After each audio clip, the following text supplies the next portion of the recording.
Let's try this again. This is my mother. Nice to meet you. Nice to meet you too. This is my father. Nice to meet you. Nice to meet you too. Well, we're back again here at Sisseton, Wahpeton College Native Literature class. And as promised, I was going to read from Read, Listen, Tell. It's our textbook, page 111, a story by Lee Maracle. I thought her name was Miracle, but it's Maracle. And I believe she's Coast Salish. There's another name they give themselves. It's not Haida. I forgot now. Oh, Squamish First Nation. That's the other name for them. Excuse me. And um, on page 109, this is the preface written by the what do you want to call them? The editors, but I'm going to skip that because, like I said before, they oftentimes give away the ending of the stories, and I find that to be irritating. So instead, we're going to read the author's own notes. Now, what we got to keep in mind as we think about Canada, and this is set in not Prince Albert, Vancouver, British Columbia. Very beautiful town, by the way. It's similar to San Francisco, but greener and cleaner. It's really, really nice. And anyway, I'm starting to editorialize a little bit too much. If you ever get a chance, so you got to check it out. It's beautiful. Now, a long time ago, the Squamish First Nation lived there. And as the newcomers came along and they started pushing the Indians out of the beautiful areas, pushed them closer and closer to the ocean. And if you know anything about that ocean around there, it's kind of murky and swampy and kind of bleh. And finally they got to this area called Snauq. And by that time, they decided we're going to just kick all the Indians out, remove them, and stick them on a reserve somewhere inland. So this story is fiction, but it's also historic in some respects because it's sort of like a fictionalized or I don't know story. It's non-fiction, but it's also fiction at the same time. And I forgot the term. It's late and I'm tired. So rather than me just sit here and editorialize, let's look at page 110. Author's note. I'm not going to read the whole thing. Before 1800. Downriver Halkomelem speaking peoples, my ancestors, inhabited the city of Vancouver. By 1812, the Halkomelem had endured 3 epidemics caught as a result of the east-west and north-south indigenous trade routes.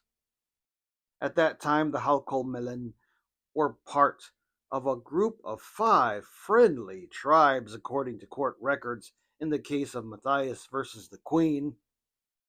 Following the epidemics, the Tsel Watul or downriver Halkomelem were reduced to 41 souls and invited the Squamish to occupy the Burrard Inlet. They did so. One group led by, Kasalonoch from the Lillooet occupied what is now False Creek. False Creek or Snauq, meaning sandbar, known to all the neighboring friendly tribes as the supermarket of the nation, became a reserve some 50 years after white settlement began. It was sold between 1913 and 1916, and the Sahlano, the son of Sahlanoch, and his remaining members were forced to move. This sale was declared illegal in a court case at the turn of the millennium. Although the Tsel-Wah-Tul and the Musqueam originally shared the territory, the courts ruled that the Squamish, because they were the only ones to permanently occupy the village, owned it. I am related to the Katsahlano and the Tsel people, and I always wanted to write the story. He was still alive when I was a child and was much respected by the Squamish, Musqueam, and Tsel people as one of the founders of the Allied Tribes of BC, a group that sought redress for the illegal land grabs by British Columbia in the decades following the Confederation. There is still an unresolved, ongoing court case involving the Canadian Pacific Railway station at Terminal Avenue and Main Street in Falls Creek and the Squamish Band. I know that area. Never mind. Keep reading. So this researching this story has been both painful and enlightening. For one thing, the formerly friendly tribes that once shared the territory are not quite so friendly with one another today. So I'm going to jump down to the bottom. It says here the forfeiture, because these guys are forced to sell their land or to give it up. The forfeiture of the right to Snauq is hopefully the last desperate measure we will need to take before we can be assured of our survival in Canada. So that's her preface. I butchered the pronunciation of Katsahlano and Katsahlano, but I know they have a sh sound in there. Slil Watul people. I probably butchered those pronunciations, but that's enough of me messing it up and making a fool out of myself. Let's turn to page 111 and start reading. Goodbye, Snauq. Raven has never left this place, but sometimes it feels like she has been negligent, maybe even a little dense. Raven has shaped us. We are built for transformation. Our stories prepare us for it. Find freedom in the context you inherit. Every context is different. Discover consequences and change from within. That is the challenge. Still, there is horror in having had change foisted upon you from outside. Raven did not prepare us for the past 150 years. She must have fallen asleep sometime around the first smallpox epidemic, when the Tsel nation nearly perished, and I am not sure she ever woke up. The halls of this institution are empty. The bright white fluorescent bulbs that dot the ceiling are hidden behind great long fixtures dimming its length. Not unlike the dimness of a longhouse, but it doesn't feel the same. The dimness of the hallway isn't brightened by a fire in the center, nor warmed by the smell of cedar all around you. There are no electric lights in the longhouse, and so the dimness is natural. The presence of lights, coupled with the dimness, makes the place seem eerie. I trudge down the dim hallway, my small hands clutch a bright white envelope. Generally, letters from the Queen in the right of Canada are threateningly ensconced in brown envelopes. But this is from a new government, my own government, the Squamish First Nation government. Its color is an irony. I received it yesterday, broke into a sweat, and a bottle of wine within 5 minutes of its receipt. It didn't help.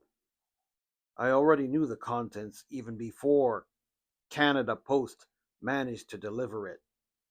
Canadian mail is notoriously slow. The television and radio stations were so full of the news that there was no doubt in my mind that this was my government's official letter informing me that a deal had been brokered. The Squamish nation had won the Snauq lawsuit and surrendered any further claim for a fee. The numbers are staggering, $92 million.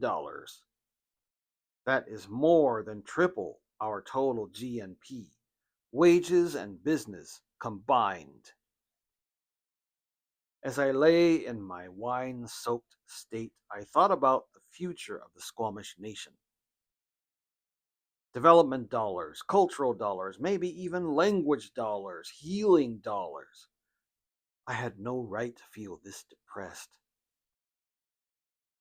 to want to be this intoxicated, to want to remove myself from this decision, this moment, or this world. I had no right to want to curse the century in which I was born, the political times in which I live, and certainly I had no right to hate the decision makers, my elected officials, for having brokered the deal. In fact, until we vote on it, until we ratify it, it is a deal in theory only. While the wine sloshed its way through my veins and my body to the blood in my brain, pictures of Snauq rolled about. Snauq is now called False Creek. When the Squamish moved there to be closer to the colonial center, the water was deeper and stretched from the sea to what is now Clark Drive in the east. It covered the current streets from 2nd Avenue in the south to just below Dunsmuir in the north. There was a sandbar in the middle of it, hence the name, Snauq. I lay on my couch, Russell Wallace's CD, Tolkien blaring in the background. Christ, our songs are sad, even the happy ones. Tears rolled down my face. I joined the ranks of my ancestors as I was trying not to think about it. Wine soaked and howling out Hank Williams' crying songs, laughing in between tears, sloshing across the laughter lines. The 50s. My ta'a intervened. Eyes narrowed, she entered the party, clearing out the house, sending all those who had a little too much to drink home. She confiscated keys from those who were drunk, making sure only the sober drove back to the reserve. None of my children are going to get pinched and end up in the hoosgow, she said. My brain, addled with a memory, pulled up another drunken soiree, maybe the first one. A group of men gathered around a whiskey keg, their children raped by settlers. They drank until they perished. It was our first run at suicide, and I wondered what inspired their descendants to want to participate in this new society in any way, shape, or form. Find freedom in the context you inherit. From the shadows, Caslano emerged, eyes dead blind and yet still twinkling, calling out, Sweetheart, they were so hungry, so thirsty, that they drank up almost the whole of Snauq with their dredging machines. They built mills at Yaletown and piled up garbage at the edges of our old supermarket, Snauq. False Creek was so dirty that eventually even the white men became concerned. I have seen archival pictures of it.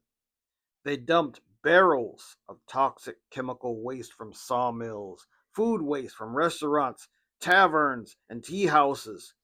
Thousands of metric tons of human sewage joined the other waste daily. I was drunk enough to apologize for my nation. So much good can come of this. So why the need for wine to stem the rage? Ooh, I'm going to stop there because I already spoke for almost 15 minutes just reading from this.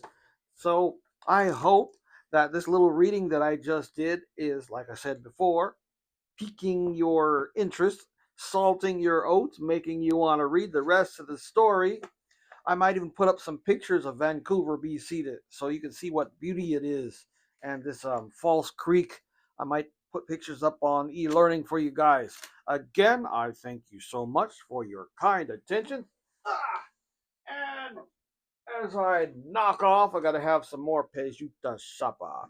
Thank you so much again. I hope you guys have an awesome rest of the week and good luck on all those midterms. Talk to you later. Bye bye. Oh.